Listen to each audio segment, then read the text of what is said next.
Anak-anak, salam sehat, berkah dalam. Tuhan memberkati selalu. Apa kabar? Baiklah. Nah, anak-anak, di kesempatan pagi yang cerah ini, kesempatan pagi yang indah ini, kita akan mempelajari dan membahas materi kita. Dan materi yang kita bahas masih tentang pelajaran 10, yaitu Yesus mewartakan kerajaan Allah dengan kata-kata. Nah, tetapi sebelum melanjutkan pembelajaran yang berikutnya, Ibu mengajak anak-anak untuk mengambil sikap berdoa.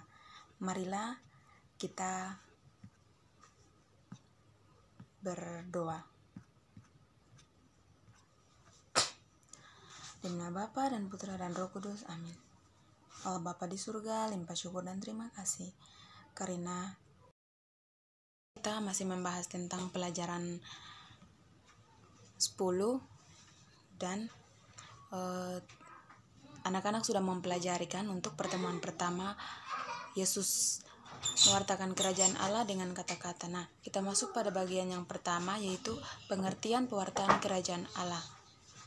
Pewartaan adalah sebuah perkataan dan pesan yang disampaikan oleh Yesus kepada manusia dengan sikap maupun bahasa yang baik dan dapat dimengerti oleh sesama manusia.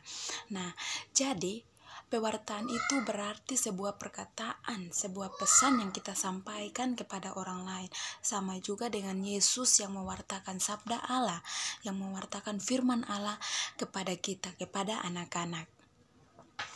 Jadi kalau anak-anak membaca kitab suci, itu artinya anak-anak telah membaca sabda Allah.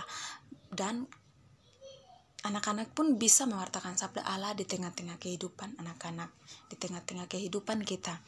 Nah, mengapa Yesus menggunakan perumpamaan?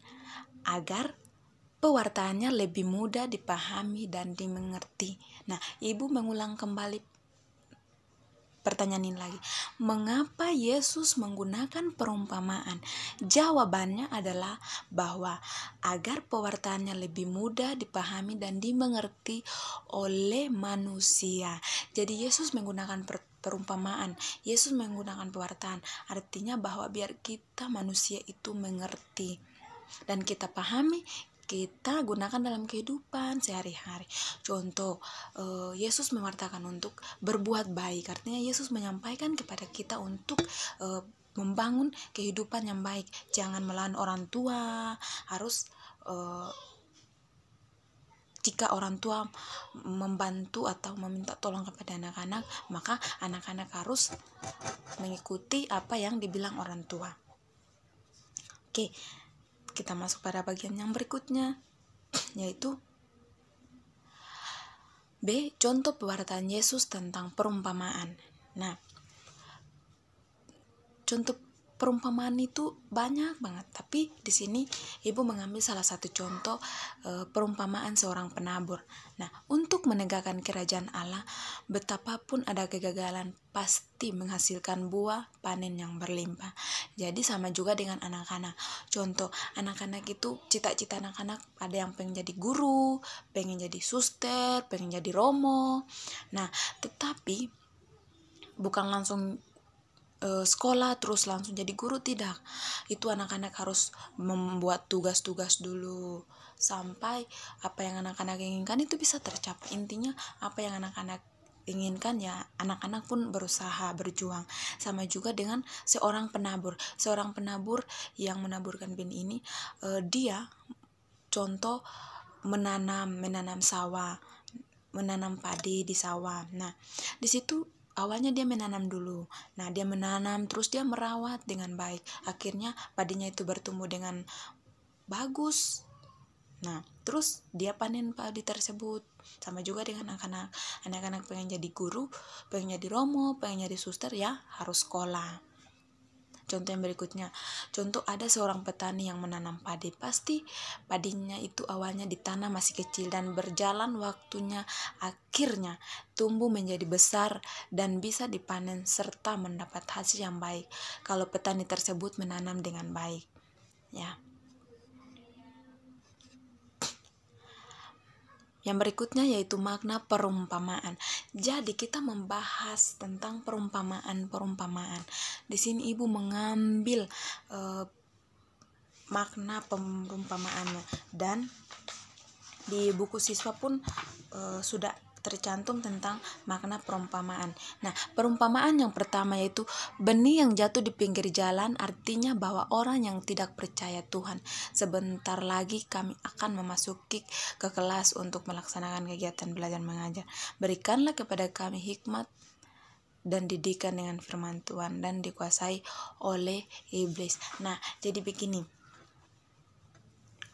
Benih yang jatuh di pinggir jalan yaitu orang yang tidak percaya Tuhan. Artinya bahwa kita anak-anak itu atau sesama manusia ada yang kurang percaya sama Tuhan. Mereka lebih mengandalkan kekuatan mereka, bahwa mereka bilang mereka bekerja itu bukan kuasa Tuhan tapi kuasa mereka sendiri, padahal mereka tidak sadar kalau itu adalah kuasa Tuhan, kekuatan yang Tuhan berikan kepada mereka. Yang berikut itu benih yang jatuh di tanah yang berbatu-batu. Artinya bahwa orang yang mendengarkan firman Tuhan tetapi tidak melaksanakan dan tidak mengikuti teladan Tuhan, hanya sekedar mendengarkan. Jadi di sini mau menekankan bahwa benih yang jatuh di tanah yang berbatu-batu artinya bahwa ada orang yang siap mendengarkan firman Tuhan tapi tidak melaksanakan. Artinya begini, ibu mengambil salah satu contoh. Nah, Tuhan mengajak anak-anak untuk saling membantu. Jika anak-anak ada teman yang tidak punya bolpen, tintanya kering. Nah, di situ anak-anak membantu dengan memberikan bolpen. Tapi kalau anak-anak tidak membantunya, berarti anak-anak itu cuma memikirkan diri sendiri, tidak mau membantu orang lain. Sama juga dengan firman Tuhan, hanya mendengarkan firman Tuhan tapi tidak melaksanakan. Yang berikutnya yaitu benih yang jatuh di semak berduri. Artinya bahwa orang yang mendengarkan firman Tuhan tetapi memiliki sifat yang merugikan kehidupannya maupun sesama dengan membuat masalah yang tidak diinginkan Tuhan. Misalnya bertengkar dengan teman, mencuri dan sebagainya. Jadi bagian ketiga ini mau mengartikan bahwa orang yang mendengarkan firman Tuhan, dia siap mendengarkan firman Tuhan, tapi dia masih melakukan saja pencurian. Artinya dia masih mencuri, suka bertengkar dengan teman. Tapi di firman Tuhan mengajarkan anak-anak, mengajarkan kita untuk jangan bertengkar dengan teman, berdamailah dengan sesama, jangan mencuri. Jadi mari jangan kita melakukan hal-hal yang tidak diinginkan oleh Tuhan. Nah, kita masuk pada bagian yang berikutnya yaitu pesan Yesus tentang perumpamaan dari ayat kitab suci Injil Matius pasal 13 ayat 1 sampai 23. Nah, nanti anak-anak coba baca Matius 13 ayat 1 sampai 23 yang berbunyi pesannya bahwa setiap orang yang menjadi muridnya mesti berbuat baik, bertanggung jawab, dan mengusahakan agar banyak orang dapat menjadi tanah yang subur atau membuat orang lain juga memiliki perubahan yang baik dalam kehidupan sehari-hari, menumbuhkan kebaikan dalam kehidupan yang sedang dijalani, dan diajak untuk menjadi sabda ilahi dalam mewartakan serta melaksanakan firman Tuhan, serta mempunyai kekuatan dalam melaksanakan di dalam kehidupan sehari-hari. Nah, anak-anak, dari pembelajaran 10 ini maka kita udah bertemu dari pembelajaran 10 dibagi dalam 2 sesi, yaitu pertama dan kedua. Nah, di sini ibu mengambil kesimpulan di Injil Matius pasal 13 ayat 23 yang berbunyi, yang ditaburkan di tanah yang baik ialah orang yang mendengarkan firman itu dan mengerti, dan karena ia berbuah, ada yang 100 kali lipat, ada yang 60 kali lipat, ada yang 30 kali lipat. Jadi orang yang mau berbuat baik maka hidupnya akan selalu baik. Tetapi orang yang kurang percaya kepada Tuhan, maka hidupnya itu akan berantakan. Tetapi di sini Tuhan masih memberi kesempatan. Tuhan selalu mengampuni kita untuk bertobat dan berbuat baik dalam kehidupan sehari-hari. Nah, terima kasih anak-anak atas pelajaran hari ini.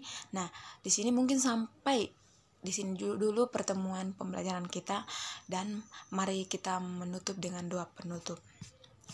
Anak-anak, mari mengambil sikap berdoa dan kita berdoa. Berdoa mulai. Demi nama Bapa dan Putra dan Roh Kudus. Amin. Terima kasih ya Bapa, karena di hari yang cerah ini kami dapat melakukan aktivitas dengan baik dan sehat tanpa kurang suatu apapun. Semoga anak-anak-Mu ini dapat melaksanakan perumpamaan dengan benih yang baik dalam kehidupan sehari-hari. Demi Kristus Tuhan dan pengantara kami. Amin. Oke, selamat pagi anak-anak, berkah dalam, Tuhan memberkati. Sampai ketemu lagi.